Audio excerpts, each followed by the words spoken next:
বেআব্রু করে দিয়েছি আমরা পাকিস্তানকে। গোটা আন্তর্জাতিক মহলের কাছে পরিষ্কার এখন পাকিস্তান জঙ্গি পোষে, পাকিস্তান জঙ্গি ঘাঁটি তৈরি করে, পাকিস্তানের মদতেই জঙ্গিদের মদত এবং পাকিস্তানের মদতে আমাদের এখানে নাশকতা হয়। পর নাশকতার ঘটনা ঘটেছে কাশ্মীরের জঙ্গিদের দিয়েই। টার্গেট খতম। এরই মধ্যে আমরা 100-রও বেশি জঙ্গিকে মেরে ফেলেছি। আর সেই জঙ্গিদের সম্মান জানাচ্ছে পাক সেনা, পাক পুলিশ। বিভিন্ন জায়গায় আমরা বিভিন্নভাবে এয়ার ডিফেন্স রাডার ধ্বংস করেছি। জঙ্গি ঘাঁটি ধ্বংসের পর হোলারি এয়ারফিল্ড শেষ করে দিয়েছি 2 নম্বর। 3 নম্বর হচ্ছে চাকলালা এয়ারফিল্ড, নূর খান, যেখান থেকে পাক প্রধানমন্ত্রী অর্থাৎ ইসলামাবাদে পাক প্রধানমন্ত্রীর বিমান ওঠে। এরপরে Chunian air defence radar destroy করে দিয়েছি। জাকোবাবাদ এয়ারফিল্ড, এয়ারক্রাফট হ্যাঙ্গার ক্ষতিগ্রস্ত, দেখছেন সেই ছবি। এইভাবেই আমরা পর Pasrur air defence radar destroyed, damage, building damaged. Rahim Yar Khan airfield. আসলে এই সমস্তগুলোই পাক সেনা, পাক জঙ্গি তাদের কাজে লাগানো হয়। আর পাক সেনা তো জঙ্গিদের মদত দেয়, পাক সেনা জঙ্গিদের মদত দেয়, এটা পরিষ্কার। প্রথম দিন পাহেলগাঁওয়ে যেদিন জঙ্গি হামলা হয় অতনু, সেই দিন থেকেই বেআব্রু করে দিয়েছি পর ঘটনা। একবার দর্শকদের মনে করিয়ে দিই।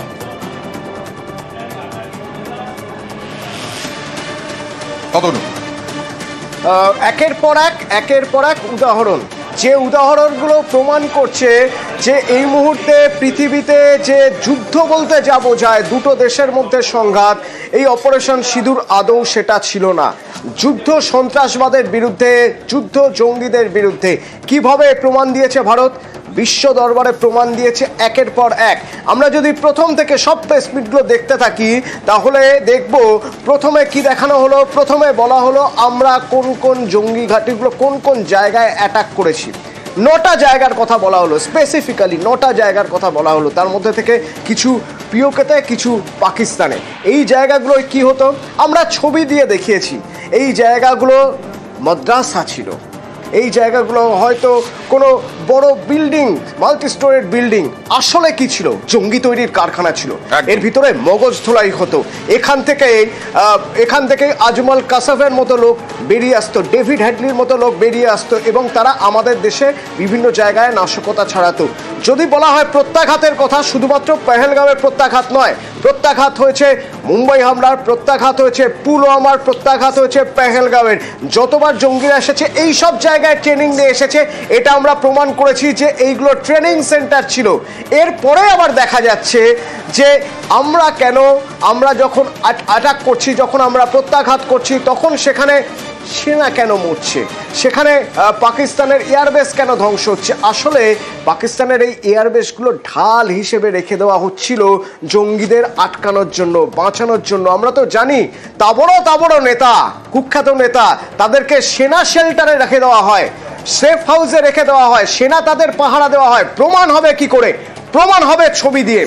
যে ছবিতে দেখা যাচ্ছে যে তিনজন খতম হয়েছে, মুদাসসার খাস, আব্দুল মালিক রউফ, ইউসুফ আজাদ, এই 3 জনের মধ্যে থেকে একজন জঙ্গি আব্দুল রাইফ, যার শেষকৃত্য হচ্ছিল, সেই শেষকৃত্যে কারা রয়েছে ছবি দিয়ে দেখিয়ে দেওয়া হচ্ছে। একদম পাক পুলিশ কর্তা, সেনা, নাম কি তাদের, কারা তারা? Lieutenant general Fayaz Hossain Shah, major general Rao Imran Sartaj, brigadier Mohammad Furqan Shabbir. এছাড়াও পাকিস্তানের যে পাঞ্জাব প্রভিন্স আছে সেখানকার পুলিশের আইজি উসমান আনোয়ার, পাকিস্তানের পাঞ্জাব অ্যাসেম্বলির সদস্য মালিক শোয়েব আহমেদ ভেট। আমরা ছবি দিয়ে দেখিয়েছি। হ্যাঁ, এরা ছিল, এটা অস্বীকার করছে না পাকিস্তান, কিন্তু পাকিস্তান আবার হাস্যকর কিছু দাবি দেখাচ্ছে। হাস্যকর কিছু দাবি বলছে। কিরকম দাবি? না, সেই দাবিগুলো বলার আগে আরেকবার আমি নামগুলোর সঙ্গে পরিচয় করিয়ে দিই। কি কি নাম, তারা কারা, তা থেকে অন্তত আন্দাজ করা যাবে যে তারা কোথায়, কত বড় উঁচু দরের সেনা, তারা সেনার নেতা। নাম কি? Lieutenant general Fayaz Hossain Shah, major general Rao Imran Sartaj, brigadier Mohammad Furqan Shabbir, আর পাকিস্তান পাঞ্জাবের পুলিশের আইজি উসমান আনোয়ার, পাকিস্তান পাঞ্জাব অ্যাসেম্বলির সদস্য মালিক শোয়েব আহমেদ ভেট। অস্বীকার করার কোনো জায়গা নেই, এরা তো ছিল, এদের ছবি সব জায়গায় রয়েছে, এরা ছিল।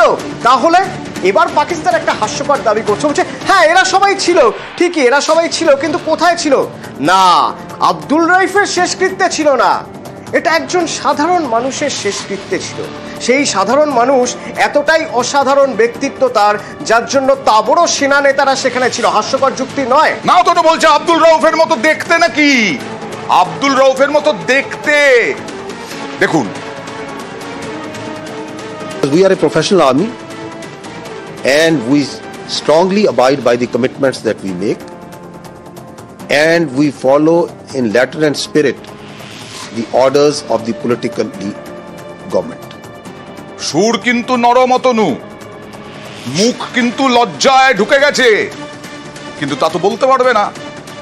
খুব স্বাভাবিক, সুর তো নরম হবে, তার কারণ একটা অস্বীকার করার কোনো জায়গা নেই যে এই যে নেতাদের যাদের যাদের দেখা যাচ্ছে সেনার তাবড় তাবড় সেনা নায়ক, তারা যাদের যাদের দেখা যাচ্ছে পলিটিশিয়ান, পুলিশের কর্তা, তাদের ছবি যে ভুল সেটা বলতে পারবে না। তাহলে কি বলতে হবে? আব্দুল রউফের মতো দেখতে, লুক অ্যালাইক, এইরকম দেখতে একজন। কিন্তু সেটাও যে হাস্যকর যুক্তি তা প্রমাণ করে দেওয়া যায়, তার কারণ যাবতীয় সব কিছু ম্যাচ করে যাচ্ছে, মিলে যাচ্ছে, এটা আব্দুল রউফই। এবং এই হাস্যকর যুক্তিগুলো যখন দেওয়া হচ্ছে বিশ্ব বাজারে বিভিন্ন দেশ, তখন তাদের কাছে এটা স্পষ্ট হয়ে যাচ্ছে, প্রমাণ হয়ে যাচ্ছে আসলে যুদ্ধ দুদেশের ছিল না, ছিল জঙ্গিদের খতম করার। একদম, আমাদের টার্গেট জঙ্গিদের খতম করা। আমরা টার্গেট করেছি জঙ্গি ঘাঁটিতে। আমরা সাধারণ নাগরিকদের মারতে যাইনি, আমরা যাইনি পাকিস্তানের মতো নির্লজ্জ ভূমিকা আমরা পালন করিনি। পর পর পর পর যে হামলা, ড্রোন, মিসাইল, এই সমস্ত হামলার চেষ্টা, জম্মু কাশ্মীর হোক, পাঞ্জাব, গুজরাট, রাজস্থান, একযোগে হামলার চেষ্টা চালিয়েছে পাকিস্তান। কিসের জন্য? সাধারণ নাগরিকদের মারার জন্য। আমাদের আকাশ, আমাদের সুদর্শন চক্র, আমাদের সমর একেবারে শেষ করে দিয়েছে সেই হামলার চেষ্টা।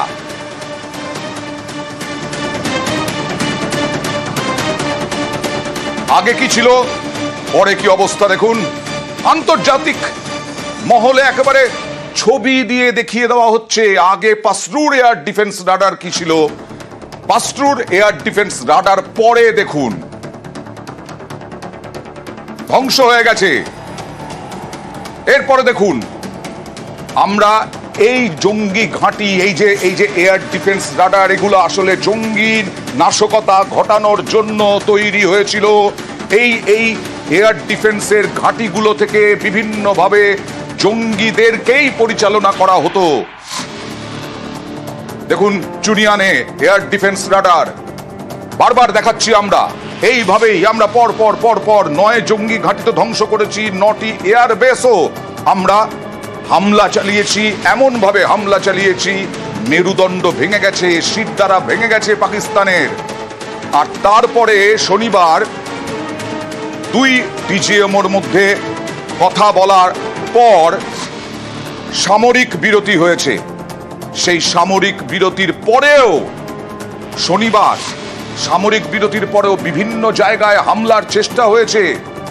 আমাদের সঙ্গে অবসরপ্রাপ্ত সেনাকর্তারা কিছুক্ষণ আগে ছিলেন, তারা বলছেন হয়তো খবরই পৌঁছয়নি, বা বিভিন্ন অংশ আছে, বিভিন্ন ভাগ আছে এদের মধ্যে। তাই একদল ভেবেছে যে দরকার নেই এখন পাকিস্তানের ওই সীমান্ত এলাকায় সেনাবাহিনীর কাছে খবর পৌঁছে দেওয়ার।